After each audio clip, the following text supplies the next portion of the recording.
विधि शास्त्र सुनने में थोड़ा भारी भरकम शब्द लगता है, राइट? पर असल में यह बस इस बात की एक बहुत पुरानी और मजेदार बहस है कि ये जो कानून हैं जिनके हिसाब से हम सब जीते हैं, वो आखिर हैं क्या? कानून की असलियत क्या है? चलिए आज इसी सवाल की तह तक चलते हैं। तो चलिए इस पूरी कहानी को एक सीधे सच्चे सवाल से शुरू करते हैं। क्या कोई बुरा, कोई नाइंसाफी भरा कानून, क्या वो भी कानून कहलाने का हक रखता है?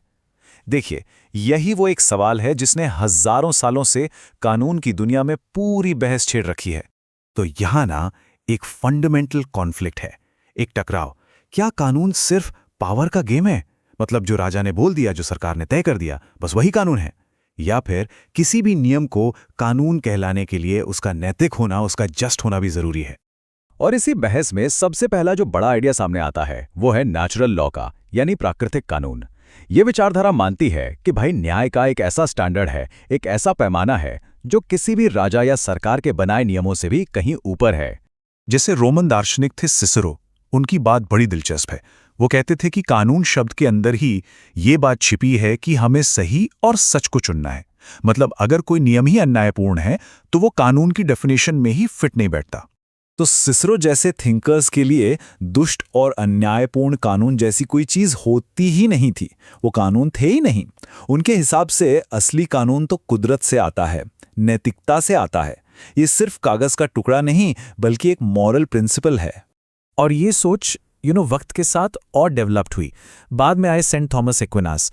उन्होंने इस नेचुरल लॉ के आइडिया को सीधे सीधे इंसान के रीजन और कॉन्शियंस, यानी हमारे तर्क और हमारी अंतरात्मा से जोड़ दिया। उनका मानना था कि हम सबके अंदर ना सही और गलत को पहचानने की एक बेसिक समझ होती है और असली कानून का सोर्स वही है। लेकिन फिर वक्त बदला और जैसे जैसे दुनिया बदली, कानून को देखने का नजरिया भी बदल गया। एक नया, ज्यादा साइंटिफिक वर्ल्ड व्यू सामने आया और इसने कोशिश की कि कानून को नैतिकता की इन उलझी हुई बातों से एकदम अलग कर दिया जाए। तो अब हमारे सामने दो बिल्कुल अलग अलग आइडियाज हैं। एक तरफ नेचुरल लॉ जो पूछता है क्या ये कानून नैतिक है, क्या ये न्यायपूर्ण है, और दूसरी तरफ लीगल पॉजिटिविज्म यानी कानूनी प्रत्यक्षवाद। ये बस एक ही सवाल पूछता है, क्या इस कानून को सही प्रोसेस से बनाया गया है? इसके लिए कानून का नैतिक होना या ना होना मायने ही नहीं रखता। ये जो पॉजिटिविस्ट थे जैसे जेरेमी बेंथम, वो कानून को एक साइंस की तरह देखते थे। वो एक ऐसा सिस्टम चाहते थे जो एकदम क्लियर हो, लिखा हुआ हो, प्रिडिक्टेबल हो, भावनाओं पर नहीं बल्कि लॉजिक और यूटिलिटी पर चले। उनका लक्ष्य था अधिकतम लोगों के लिए अधिकतम भलाई।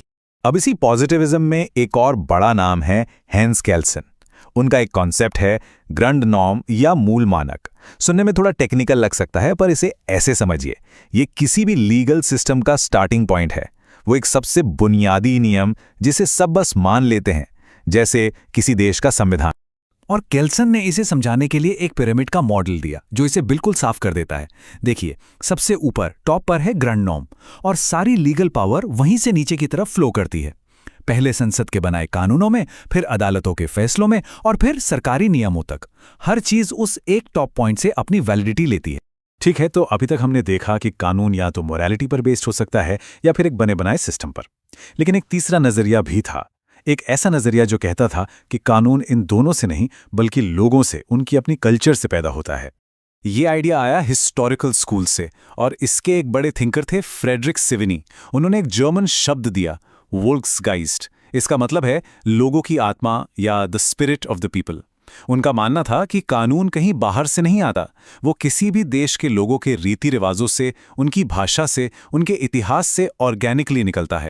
सेविनी ने इसे समझाने के लिए भाषा का उदाहरण दिया जो कि बहुत पावरफुल है। वो कहते थे कि कानून बिल्कुल भाषा की तरह है, ये लोगों के साथ ही बड़ा होता है, उनके साथ मजबूत होता है। और जैसे आप किसी एक देश की भाषा को उठाकर दूसरे देश पर थोप नहीं सकते, वैसे ही आप कानून को भी कहीं से कॉपी पेस्ट नहीं कर सकते। वो तो लोगों के अंदर से ही विकसित होता है। तो क्या कानून बस ऊंचे ऊंचे आदर्श हैं, या एक मशीन की तरह चलने वाला सिस्टम, या फिर सदियों पुरानी परंपरा? 20वीं सदी में एक और स्कूल ऑफ थॉट आया जिसने कहा, रुको, असलियत इन सबसे बहुत अलग है। ये थे लीगल रियलिस्ट्स, यानी कानूनी यथार्थवादी। इन लीगल रियलिस्ट्स का कहना था कि इस बात से ज्यादा फर्क नहीं पड़ता कि कानून की किताबों में क्या लिखा है, असली कानून तो वो है जो जज, पुलिस और वकील असल में करते हैं। उनका फोकस लॉ एंड एक्शन पर था, मतलब कानून असल जिंदगी में कैसे काम करता है। और उनका मानना था कि अक्सर जजों के अपने पर्सनल बायस, उनके अपने विचार ही लीगल डिसीजंस को तय करते हैं। और ये बात इस कोर्ट में कितनी साफ दिखती है। ये कहते हैं कि एक सबसे ईमानदार जज भी दिल में ये बात जानता है कि वो अपने फैसलों को जिन कानूनी दलीलों से सजाता है ना, उनका असल फैसले से कई बार कोई लेना देना ही नहीं होता। मतलब फैसला पहले हो जाता है, कारण बाद में ढूंढे जाते हैं।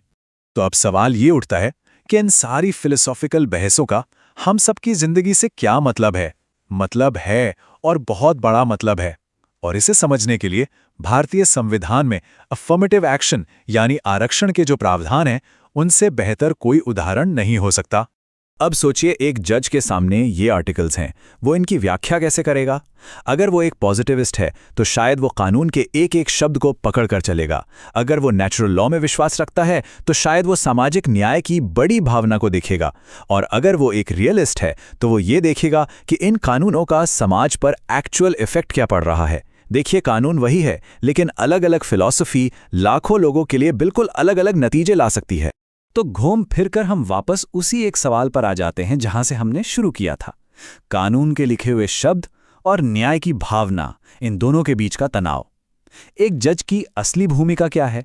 नियमों को जस का तस लागू करना या न्याय को सुनिश्चित करना? इस सवाल का कोई एक आसान जवाब नहीं है। और शायद इसीलिए विधिशास्त्र की यह खोज आज भी इतनी जरूरी और इतनी दिलचस्प बनी हुई है।